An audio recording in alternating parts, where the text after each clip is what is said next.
When the 10 suns arose together, the crops withered and the plants and trees died. The people had nothing to eat. Yao then commanded Hou Yi to shoot the 10 suns from the sky. Hou Yi shot 9 of the suns, and the 9 birds within them fell. From the Hawaii Yanjiao. Hello, and welcome one and all to episode 6 of Exiled Gottomas. I am Gottomas, your forever DM, once again bringing you new content about all things Path of Exile 2 related. In today's episode, we will begin discussing a new character build that I want to bring to you. Also, we will be discussing the myth that only weapons in Path of Exile 2 with bonuses to skill levels are viable. And finally, we will wrap it up by discussing my new guild that I have created and the types of players that I wish to hopefully get to join. So sit back and relax, drink you a little drink, smoke you a little smoke, as we dive into today's latest episode, Hou Yi, the Archer of the Heavens. So in today's episode, we will be doing things in a slightly different manner than normal. Instead of discussing each and every act in the game and the experiences that I had within it while playing this character, today, for the introduction, I would really like to focus on the why and the how that I decided to play this character. You see, recently I saw a post on Reddit talking about how weapons without the plus and levels to skills are considered by many players to be absolutely worthless, to the point where they are very hesitant to even consider playing a build that requires something besides a +6 to whatever skill level that you're using as your primary damage source. And this player was actually asking the Reddit community why someone would ever choose to play a build without this type of weapon, as they were already going to then be so weak as to make the build completely useless and unviable. This question made me stop and think about the characters that I had built so far to date across the various leagues. And I came to the understanding that outside of my most recent build, Beelzebub the Lord of Flies and Swarms, I too had fallen victim to this style of building mentality. Due to the way almost everything in this game scales, it is almost always a better, more optimized solution when you are trying to make a build work to have a weapon with these bonus skill levels. So, upon realizing this, I knew then what my next challenge and journey would be along my path of further exploring Rayclast in new ways that I had not gotten to previously. I was going to make a character where the inherent skill that their weapon possessed and gave them would be a central focus on how the build functioned.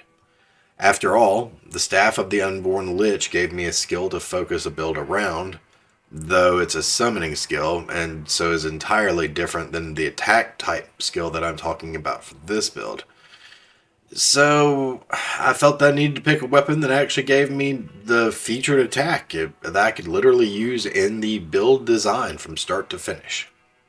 So, to the internet I went, and I began looking through the lists of all the available and known legendary weapons in Path of Exile 2, and after many hours of research, I settled on one or maybe two different options for the weapon that I wanted this character to use. Bows. Bows and quivers, to be precise, gave me the exact thing that I wanted to be able to accomplish. And now, having said that, one bow that I had at the time, I could actively work towards making a character immediately, and that's the bow called Fairgrave's Curse Artillery Bow. On reading the description of this bow, I knew then that it would be one of the stars of this build. And then, like a light bulb going off inside my brain, I made another discovery that would facilitate my build path going forward this time. I found the second bow that I could use that did something completely different than that of the standard +6 to projectile skills. That second bow is the Voltaxic Rift Fanatic Bow, which is a bow that converts 100% of all lightning damage to chaos damage. So, between the two bows, I had an idea to use.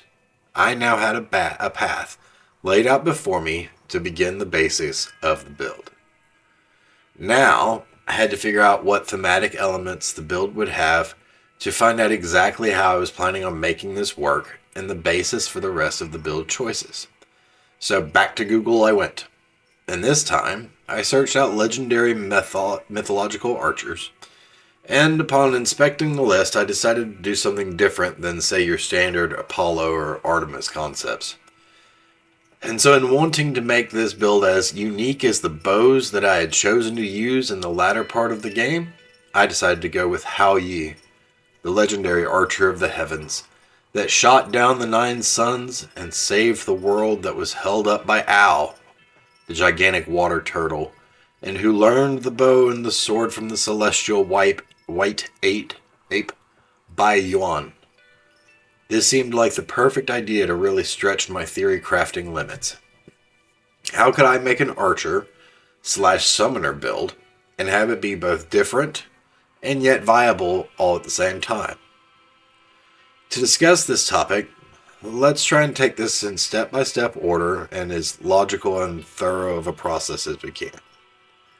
Now, I knew how strong lightning archers were, are, and probably always will be. So I knew then that I could lean on that build as I began the campaign and the leveling process. Take lightning archery for the win, no problems at all.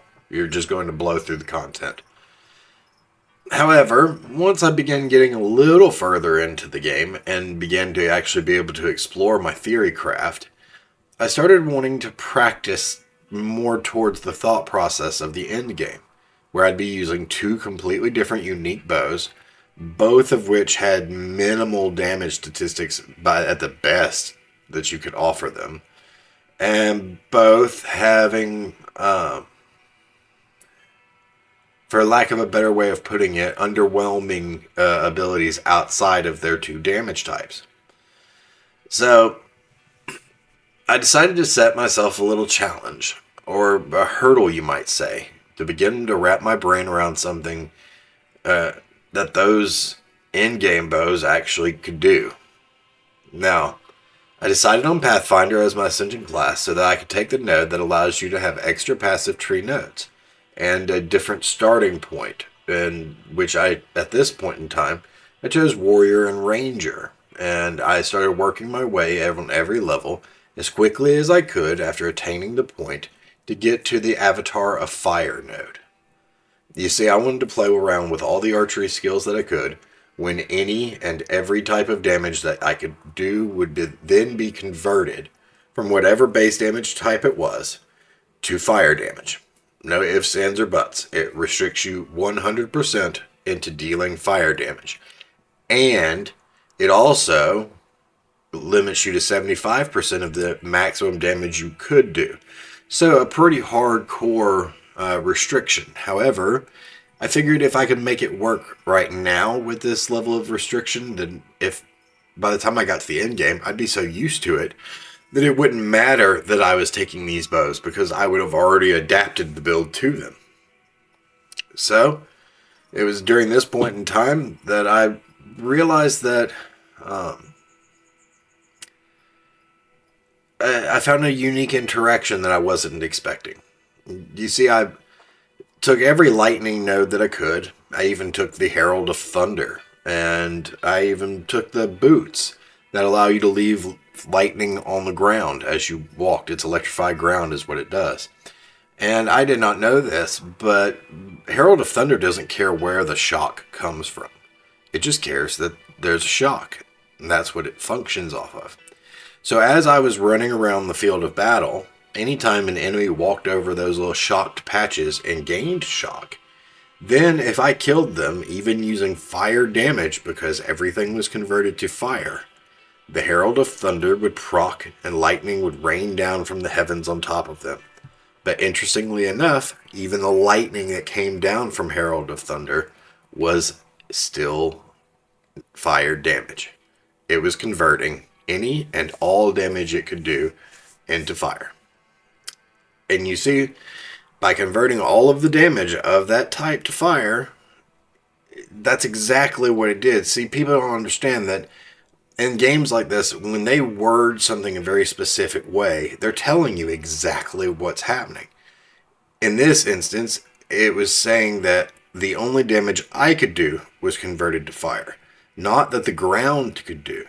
So by having shocked ground onto this build, I gave myself a keyhole to be able to even while using the conversion mechanic, it gave me a way to explore further what the lightning and thunder nodes and skills in the game had to offer. That way I could begin tinkering and seeing exactly how they procced under all circumstances with fire type damage. So while it would convert all of the all of the damage into fire, it did not convert things like the chaining aspect of fire or even the shocking principle. It seemed to still be functioning. The only kind of damage that was being registered, though, was fire. I found this to honestly be fascinating. I would shoot my lightning arrows. I'd watch them chain from one enemy to the next, and as soon as they had finished chaining and moving through the enemies each successive time, there came the fire each successive time, igniting directly behind. And honestly, it's one of the cooler visuals and the interactions that I've seen in this game. Lightning to fire conversion was surprisingly strong, and it worked better than I could have hoped for. And literally helped me get all the way through the game and into the mapping. No problem. I just blew through it. However, right when I was beginning to struggle with the content, which was about level 12 maps, one of my fellow content creators, Muffin Dump, did me just a titanic solid.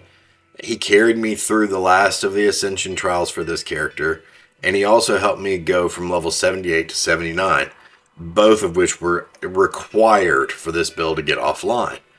I literally could not get it off the ground unless I had both of those things happen. Man, oh man, I cannot tell you how thankful I am for him doing that, because it saved me at least a few days worth of work and maybe even a week of frustration. And because he did that, I'm able to get this episode out to you guys way sooner than I expected. Seriously, if you guys like build guides, especially ones revolving around mythology, and you like to hang out and communicate with a really seriously chill dude, I highly recommend taking a look at Muffin Dump's channel.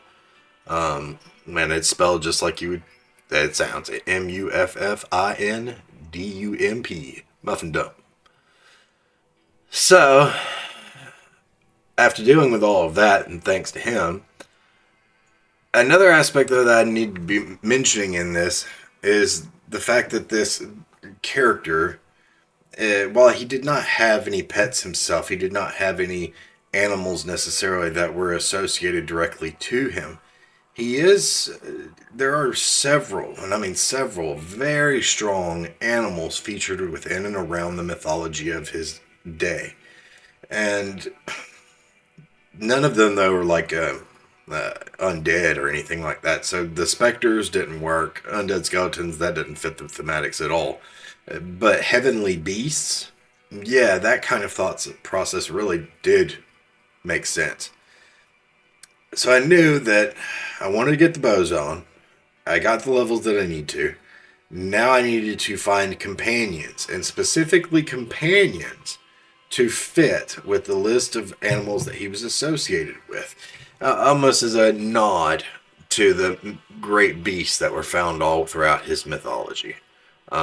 He has way too many for me to be able to do, but what it did do by having so many of them was it allowed me to actually take a step back and look at all the different options found within Path of Exile 2, and then select two of which were the closest ones I could find at the time to the thematics of it, but also that allowed me to become a hunter. I can immediately focus on going back into the game with Tame Beast, specifically looking for two beasts, both of which I can fit with a companion tag, both of which have maxed out buffs. You see, they each can have an aura if you have two companions, and you actually have the node that it's called...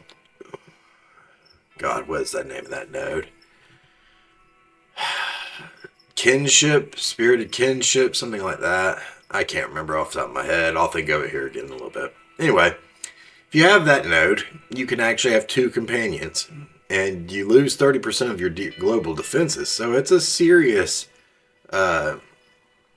undertaking to literally say I'm going to use this node regardless of that massive drawback.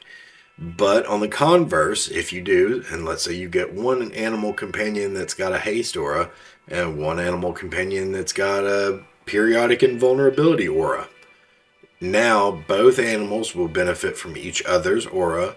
You will benefit from both auras, and you can mix and match their other modifiers to the best of your abilities and that fit into the storyline of the thematics that you're aiming for. So in this instance, I went with Owl, the giant water turtle, as I had just found a guardian turtle in one of the maps that had haste aura and haste just as its base kit. So I knew that one was a benefit, and it fits. When it's gigantic, it takes up most of the screen, so it fits the world turtle. The other one that I'd picked is at one point in time in mythology, the monkey, the white ape, was considered a very, very prominent myth, and to a point where a lot of other mythological figures are said to have learned how to shoot a bow or how to fight with a sword from the white ape. In fact, in Path of Exile 2, we actually have a challenge in one of the little side quest areas to defeat Yama the White, who is a white ape. So continuing along those skills and trying to actually stay within the thematics of it, I picked an alpha primate that has some great secondary abilities, one of which is periodic invulnerability aura. So a fantastic option. With these two running besides me, they can do most of the tanking work while I allow my arrows and my bow to do most of the backline work. So the thing you have to understand here is simply by deciding to do pets, I added 100 hours, maybe even 200 hours more, to the amount of time that I can play this character and simply have joy playing it. And that's all because all I've done is added a new stipulation to my character. I want to find the perfect animals to go with me and have the perfect modifiers, let alone the species. You actually have to find the right species with the right 4 rare modifiers to make it perfect, which is very hard to do and takes a lot of time, which I love. I absolutely love the fact that I can dive so in depth into a character that I can lose 100 hours worth of time doing nothing but hunting my pet. It's amazing how much time can pass doing something as simple as that you take so much joy when you finally do discover one. So, I mean, that's kind of a little side note, but it bears mentioning that on each and every time you decide to do a pet build or minion build, a companion build, a necromancy build, you're going to have a lot longer playthrough than you do on the others simply because it takes time to collect the perfect army. So, here I am on the day after receiving Muffin Dump's help, and I'm working on the last part of the build that I need to make it perfect. Just like Beelzebub and just like Legion, finding the companion is no easy task. But to sum it all up, when you do find one, man, it has some amazing impact on both the viability and on the thematic satisfaction that you gain from the character that you created.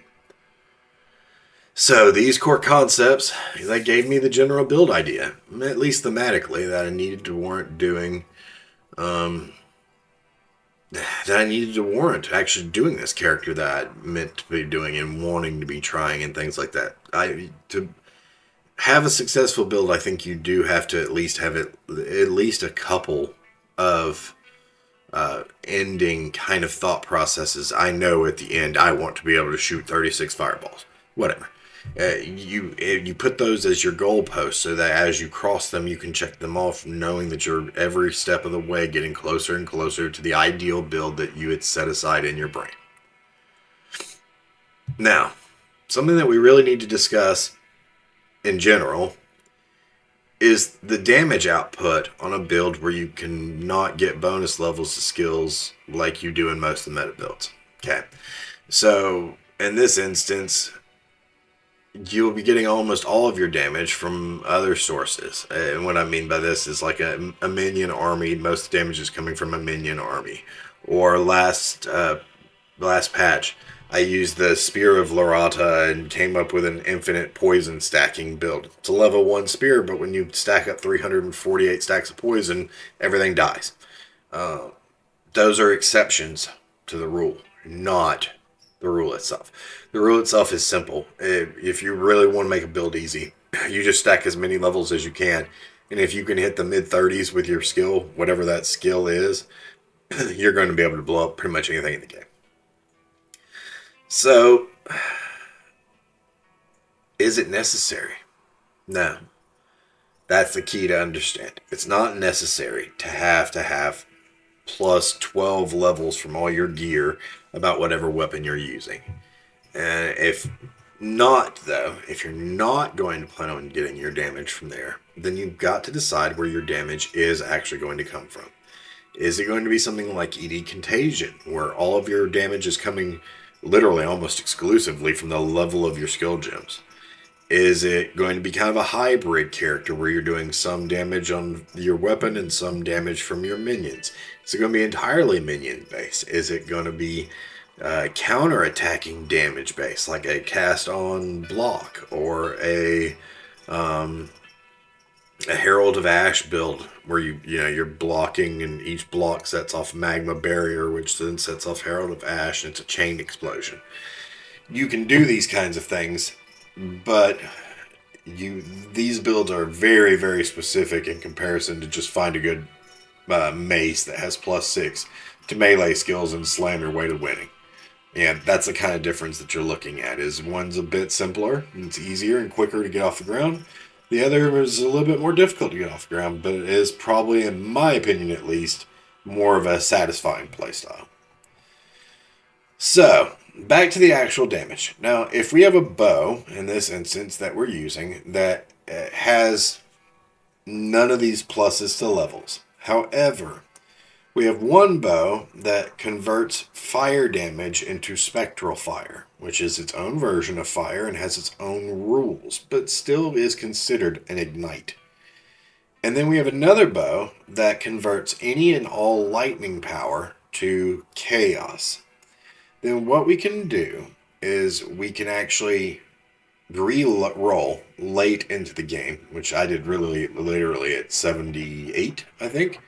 I re-rolled in from level 78 and made sure that in this instance, instead of doing warrior and ranger, I took witch and ranger, I think is the two that it gives you as the option for, to get my starting points. The reason I did this is because while early in the game I wanted the Avatar of Fire Keystone passive, later in the game I wanted the Blackstone Keystone passive. Blackstone Keystone actually takes all fire damage and converts it to chaos. All fire damage that you do converts to chaos. So now I've got a way for all fire damage converting to chaos and all lightning damage converting to chaos. And with both those bows and all of those skills functioning exactly the way that they do, except now they're doing damage in the least resisted form of damage in the game, chaos, it allows us to really, really, really focus our build strat, because now all we have to do is focus on companions and focus on chaos. We no longer have to focus on any other element. We can literally just min-max on those two things on our skill tree.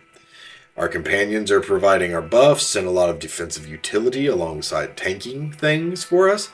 And especially once you have trusted kinship, there it is. I knew I'd remember it at some point. And you have two companions simultaneously, then you become like a buff or a powerhouse. And once you've turned all damage type that you can do into chaos, you have to understand that means that anything like lightning arrow, okay? Lightning arrow you'll fire, and this time though when you fire it, it's now purple. And when it hits, it zaps just like true lightning damage does. But before it registers the damage on any person or creature that it hits, it converts the lightning damage from lightning. It then produces its shock, from everything I can tell. And then right after the shock is produced, it changes it all to chaos. Oh, and in this instance, I also have a quiver that makes all chaos damage build into the magnitudes of both shock and freeze. So now, no matter what attack we pick out of the bow selections, as long as it's a cold, lightning, or fire attack, it will automatically scale up our chaos damage and do wondrous, wondrous things as far as our actual damage numbers go. Especially considering that Spectral Fire, that unique fire on our other bow, has an infinite damage proc. It scales based on the amount of flammability, the ignition magnitude. So as long as you can scale that up, it doesn't matter what the bow numbers itself do, because it's all about the ignite happening. So, one thing you should also know that I have actually not talked about yet is in this build. The only way to truly make this work that I can figure out is by using the unique amulet Astromentus. And you need a pretty good one at that. For instance, the one that I'm using currently, it gives me a grand total of 116 points to all attributes: strength, intelligence, dexterity. Those 116 points mean that I have not once had to devote a single skill point on my passive tree to any of the attribute modifiers. Instead, I have been able to almost exclusively, as far as the traveling nodes goes, I've devoted them literally, I think, like 50 levels into damage, just flat damage increase, and like 20 levels into, or 10 levels into defenses, to make up for the 30% that I'm missing from the kinship passive node. That way it offsets what my defense loss would be. And this, when you have that much flat damage increase, yeah, it's going to make up for the fact that you don't have the plus to levels, because that's where your scaling is taking effect, not in the levels themselves. So, now that we've gone over the newest build and my theories behind what I did and why I did it, I'd like to talk about something exciting. My new guild, TheWindtalkers, is now up and running, but more importantly, I'm starting the recruiting process. While I do have a few guild stash tabs and have already started filling them with anything that I can, and I will be getting more guild tabs and membership slots eventually, and all that stuff that goes with it, for today, I'd like to discuss the purpose behind the guild and what I envision for it that will make it completely different than the average guild experience, I believe, in most games like this. See, I've played a lot of games where there's a guild or an alliance-based system, and one thing that I think the vast majority of those organizations lack is any sort of real objective or cohesion to them. I don't understand why, but in so many games that I've played over the years, the guild or the alliance is one of the most perfunctory things about the game, and in many instances it not only doesn't help the game experience, it detracts from the overall game itself. Now, I don't know about you, but I'm a big fan of anime, and Path of Exile 2 honestly makes me think it's the closest thing I can possibly come up with as a correlation for Path of Exile 2 is the anime Shangri-La Frontier. The only real differences between the two, honestly, is that one's a VR MMO and one's an ARPG in current time frame, versus the VR MMO is a little bit in the future. But either way, the premise is the same. It's a game that's so in-depth that I believe that eventually you will have entire guilds popping up that focus on only one aspect of the game. Whether that be the lore of the world, or whether it be the pets and collecting every minion that's available, or whether it be certain types of dungeons, like you're an abyss dungeon diver, or you're a hunter of Asmeri spirits. I think that these things will eventually literally breed guilds that do nothing but push the limits of those specific features. And that's like you'd find in Shangri-La Frontier. You know, there's the zoo guild that they want to find and make pets out of every animal in the game. And there's all these different, there's an Ashura Kai, which is a player killer guild. And there's just all kinds of stuff. Path of Exile 2 is the only game I can think of that actually has enough variables to it that it could actually yield guilds with the same level of in-depth essence as that anime's guild does. And for instance, I'll give you one key reason. Not too terribly long ago, in one of the interviews that GGG did, they were asked about the Abyssal Lich. Now, for those of you that don't know, Abyssal Lich is a sub-ascendancy class of the ascendancy class Lich. So you would start off as a witch, you would then ascend to a lich, and then if you did these certain things correctly, you could ascend once again from a lich to an abyssal lich. When GGE was asked about this and asked if players had found everything, surprisingly the answer is no. The devs came back and said, no, there's still all kinds of stuff that people have not found out yet or not figured out yet. And that for us gamers is like, damn, it's like the most enticing thing they could ever say is that there are hidden Easter eggs that we have still yet to find after all of these months and all of these thousands of hours that people have played. Also, something to be thought about in this game as far as why I think these guilds are coming. Guilds with this level of versatility is the crafting system. I know some people say that the crafting system of this game isn't anything really that in depth, but to me it seems in depth. And if I'm going to run a guild, I'd love to have somebody who's like a team captain of the crafters, who knows the recipes, who can help make the guild currency so that everybody's lives come easier, and more people can build more things and enjoy more options in the game. So, outside of, I mean, you really think about this. If you've got a game with that level of lore detail, things that are hidden in Easter eggs, things that need to be crafted or potentially can only be crafted by figuring out specific recipes for the game, now you also need more and more theory crafters and character building experts after every season that comes out, because those are going to be the ones who help teach your guys what to do, when to do it, and how to do it. Lastly, you're really going to need somebody to actually function as a guild accountant. I don't mind donating 1 out of every 2 divine orbs that I get to the guild. That to me makes the guild stronger. It's something that if we have a financial expert or somebody who's actually keeping up with the finances, it works just like any banking system does. It's a way for us all to benefit from it. So I would really like to invite one and all, anybody who's interested in taking part in a guild system that revolves around finding what people are good at and what they're interested in, finding them places to fit within the guild that specialize in what they want to do and what their strengths are as a player, and come apply to the TheWindtalkers. Come and actually talk to me, actually experience it. We're going to get bigger, we're going to get more populated, but the thing that's my main goal for this is that by the time 1.0 comes out, we not only have our leadership council already set and up and running, but that we also have people who are in the sub-leadership categories, and that we have filled out teams. And if we get to a point where we're so big and we need to buy more team slots and things like that, then we'll get to that in the future and we'll do it.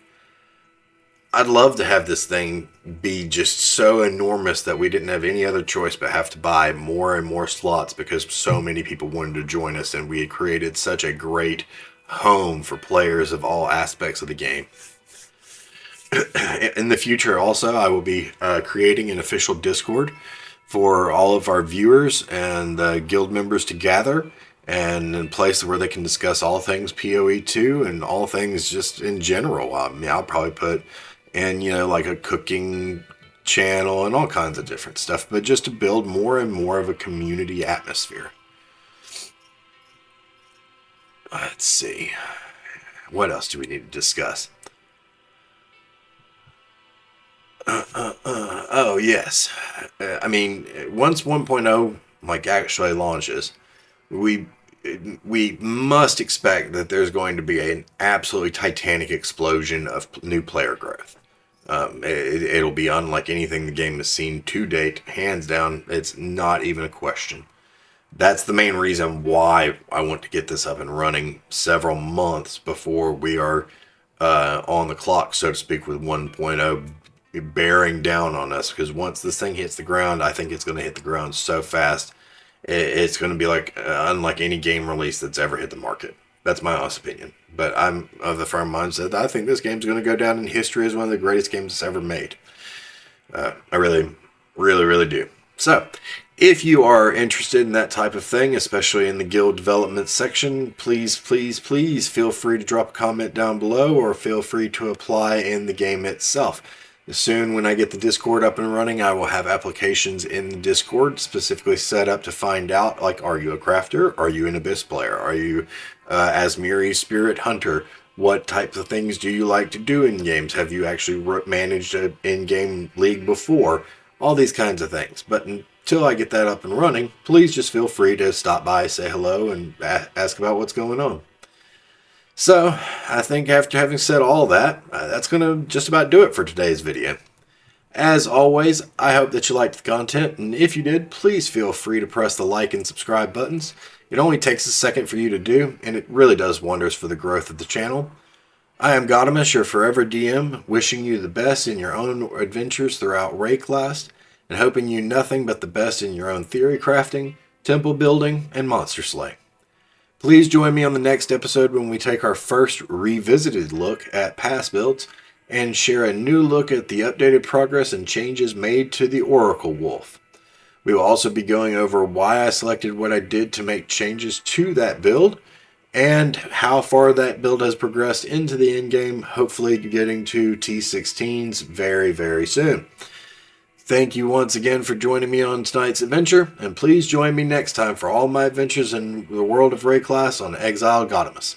I am Gottomas, your forever DM, wishing you all a big thank you and a good night.